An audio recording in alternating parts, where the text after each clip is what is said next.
Thank you for all of you who made it so far. I have to say, after an entire year of both studying and teaching through Zoom and 3 days of a conference, it's incredibly encouraging to see a gathering on a Saturday morning of people who are eager to continue this conversation. And I think it's a testament to the kind of energy that this conference has produced, that we can maintain that level of motivation.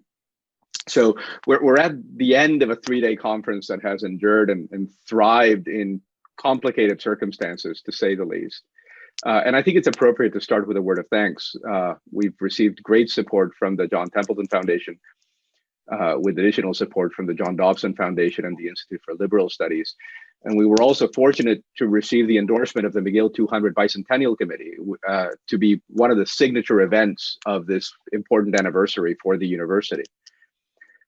So this conference is a showcase of the Research Group for Constitutional Studies, of its place in the disciplines from which it draws, of its role as a node in a vast network of intellectual exchange. And I think that we have demonstrated that McGill and the RGCS in particular is a place where geographically and in terms of disciplines as well, people are eager to meet, people are eager to talk and to discuss ideas.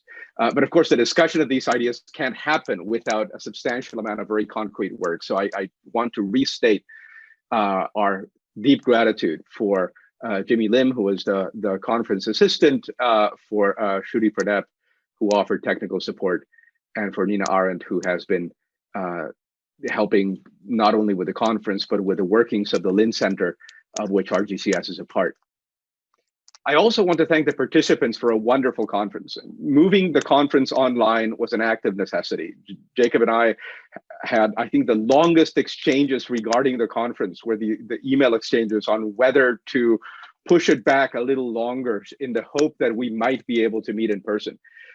And we had resigned ourselves to a decidedly second best scenario by moving it online.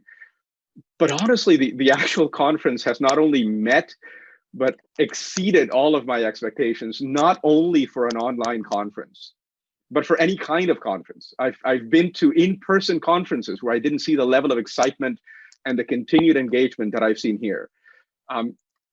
We've been meeting for 3 days from 9 a.m. to 6 p.m. against all recommendations of every HR department that mentions Zoom fatigue as a significant problem.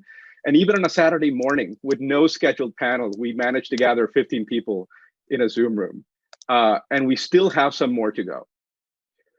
Why? How did we do this? And I think we need to analyze this as political theorists. We have to turn our gaze onto ourselves. And we can have an intuitive understanding of the success of the conference. The speakers are engaging, the topics are urgent, the methodological spread is rich and varied. But we have to go beyond intuition. We also have to take a historical approach. And I think that the relevance of medieval history has been highlighted in the conference. It's received a lot of very deserved attention. So we can say that much of the success of the conference is certainly attributed to the autoritas of Jacob Levy, in the original Roman sense of moral suasion and power of convocation. I think that we owe him an enormous debt of gratitude for maintaining interest, as I'll mention in a moment, not only in this conference, but in the broader intellectual project of which it is part. I think that we can think of the Conference on Constitutionalism in the Free Society also as a programmatic effort. It is, of course, a freestanding conference, but it's also the continuation of a disciplinary program. The companion conference, which happened several years ago, Political Theory in and as Political Science, and which is still a continuing project. We have the continuation of that project in the next session, immediately after the formal conclusion of the conference. It's a continuing reorientation of the subfield of political theory and of the germane disciplines that contribute to and enrich it.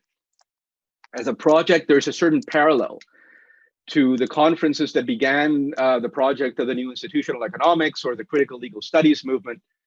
I think that's the way that it's conceived, consciously or unconsciously. It is a conference that crystallizes certain intellectual yearnings of scholarship and meets the intellectual needs of the time. And constitutionalism is a fitting direction to take this impetus that political theory in and as political science began and is continuing. We can disagree with David Hume about the artificiality of justice and persist in doing some political theory in a conceptual key, but we cannot pretend that constitutions are natural kinds or mere objects of pure practical reason. Constitutions exist in the world, they are political creations, and we need to begin their study from the actually existing kinds and not from the abstraction of reason.